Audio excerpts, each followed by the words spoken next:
မင်္ဂလာပါရှင်။皆さんこんにちは။ရှင်းနီဟွန်ကိုကရှင်ပါ။ဒီဗီဒီယိုလေးထဲမှာတော့ဝါတာရှိကဂျပန်စာရဲ့အခြေခံအကျဆုံးဖြစ်တဲ့ဂျပန်စာရင်းနှီးတွေအကြောင်းကိုရှင်းပြပေးတော့မှာဖြစ်ပါတယ်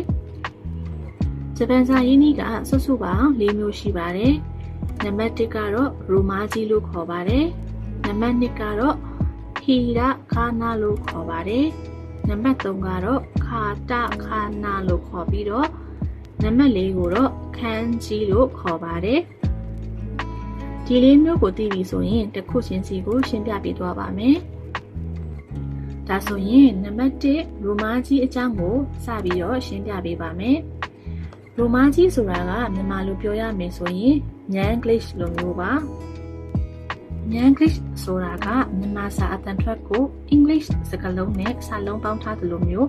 ဂျပန်စလုံးရဲ့အတန်ထွက်ကိုအင်္ဂလိပ်စလုံးနဲ့ရေးထားတာမျိုးကိုရိုမာကြီးလို့ခေါ်ပါတယ်။နားလည်လွယ်အောင်ပြောရမယ်ဆိုရင်ဂျပန်နဲ့ပတ်သက်တဲ့ဂျပန်စာတွေကိုဂျပန်စလုံးတွေမသုံးဘဲနဲ့အင်္ဂလိပ်စလုံးနဲ့ရေးထားတာမျိုးကိုရိုမာကြီးလို့ခေါ်ပါတယ်။ရိုမာကြီးကိုနားလည်ပြီဆိုရင်နံပါတ်2ဟီရာဂါနာနဲ့နံပါတ်3ကာတာခါနာကိုဆက်ပြီးတော့ရှင်းပြပေးသွားပါမယ်။ဟီရာဂါနာနဲ့ကာတာခါနာဆိုတာကမြန်မာဘာသာအနေနဲ့ဆိုရင်ကာကြီးခခွေးလိုမျိုးဖြီးလေးတွေကိုခေါ်တာပါ။ဒါပေမဲ့ဂျပန်စာမှာဆိုရင်တော့ဖြီးတွေကိုမှဟီရာဂါနာနဲ့ကာတာခါနာဆိုပြီးတော့နှစ်မျိုးခွဲထားတာဖြစ်ပါတယ်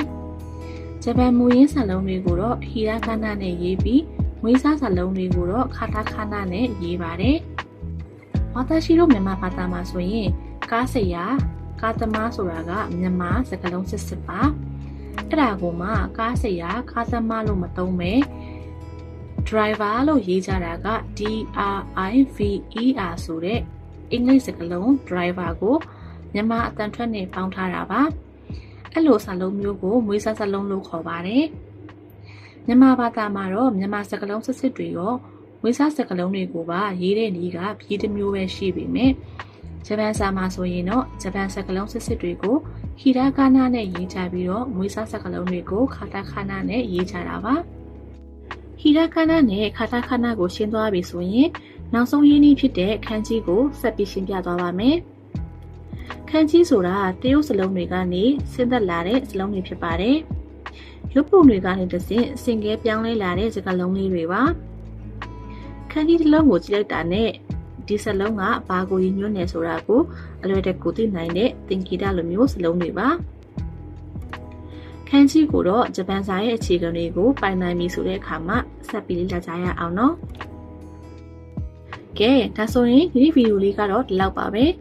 နောက်ထပ်ဗီဒီယိုလေးတွေထပ်ပြီးတင်ပေးသွားအောင်ပါမလို့ like and follow လေးလုပ်ပေးခဲ့ကြပါအောင်နော်ကျေးဇူးများတင်ပါတယ်ရှင်じゃあ皆さんまたね